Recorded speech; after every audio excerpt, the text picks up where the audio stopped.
Super Mario 3D World has a lot of unique and creative bosses. Usually fighting one is very easy, but would that still be the case if they all work together to defeat Mario? By modding the game, I placed all main bosses in one arena. Let's see how it goes, but before we do, make sure to subscribe, leave a like, and maybe follow me over on Twitch as well. Let's go.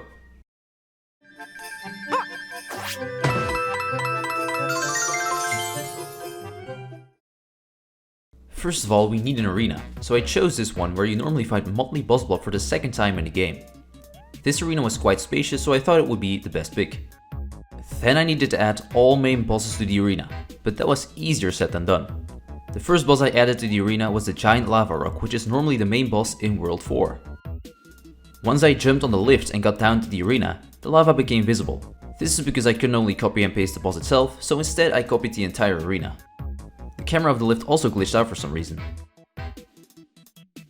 Once in the arena, Motley Buzzblob did his beginning sequence first, and when I came closer, so did the lava rock. As you can see, Motley Buzzblob was already attacking Mario during the lava rock's cutscene. So far so good. Let's now add another boss, the blue Histocrat. This one was quite easy to add, with only one small issue. After his sequence, Mario spawned under the ground. This probably happened due to the fact that I once again copied and pasted the entire arena. Luckily after the other boss's sequence, he got above the ground again. As you can see, it is already looking very chaotic, but not quite enough, right? For the next boss I picked King Koopa, main boss of World 5. So I did, hopped on the lift and somehow always fell through the lift, dying in the process. I tried multiple things, like using a double cherry, ducking, jumping off, diving, floating, but the results didn't change. There seemed to be a death barrier of some sort, so I had to try something else.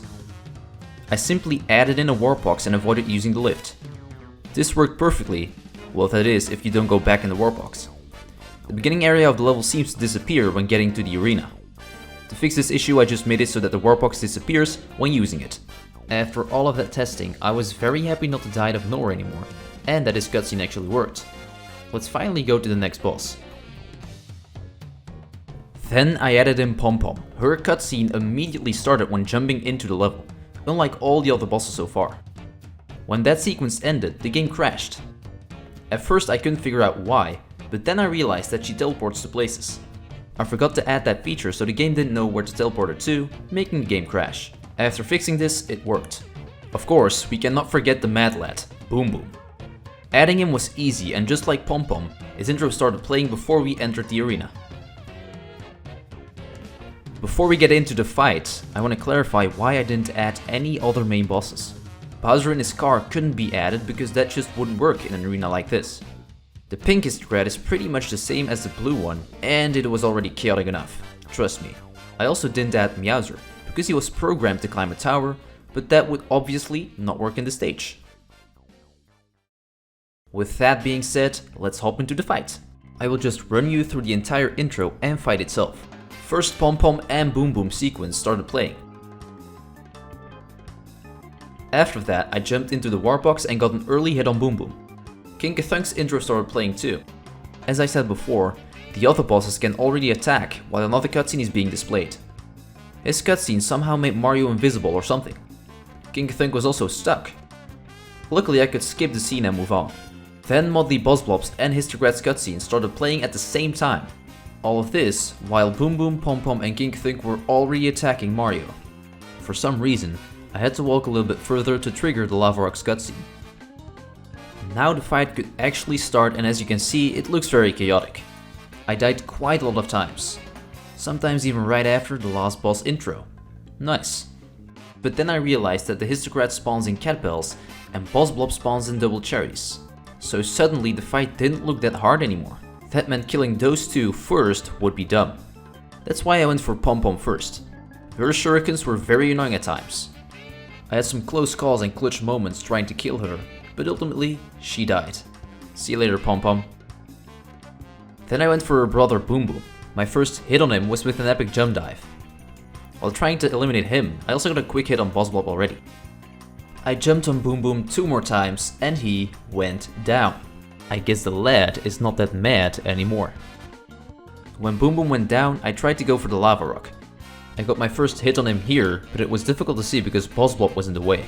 Then I saw a small Boss Blob running around, and I hit him for the second time.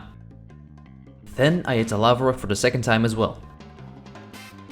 Right after, I saw Boss Blob running around again. Somehow my small brain forgot that killing him would be dumb, so I killed him, which meant no more double cherries. Now that's a 0 IQ move. Because Motley Boss Blob was the original boss of the level, the happy music started playing already and the camera moved upwards into a fixed state. Then I quickly killed the lava rock because he only needed one more hit to die. When he died, the camera zoomed in a bit, but it was still in a fixed state. I also got a quick hit on King Thunk. The only bosses that were left were King Thunk and Histocrat. Hitting Histocrat on the head was quite difficult because his head was partially off screen due to the camera's fixed state. Luckily it wasn't too bad and I jumped on him here for the first time. Right after, I hit Thunk for the second time. And a little bit later, he got hit a third time, making him die. Now only Histocrat was left, with only 2 more hits to go.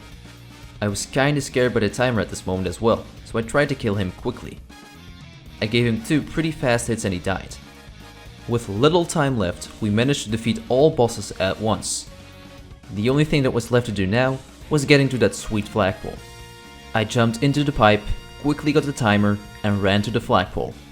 Overall this fight wasn't too bad with all the double cherries and the cat bells, but it was still a fun challenge. Thanks for watching, make sure to subscribe and leave a like if you enjoyed, and maybe follow me over on Twitch as well, and I will see you soon.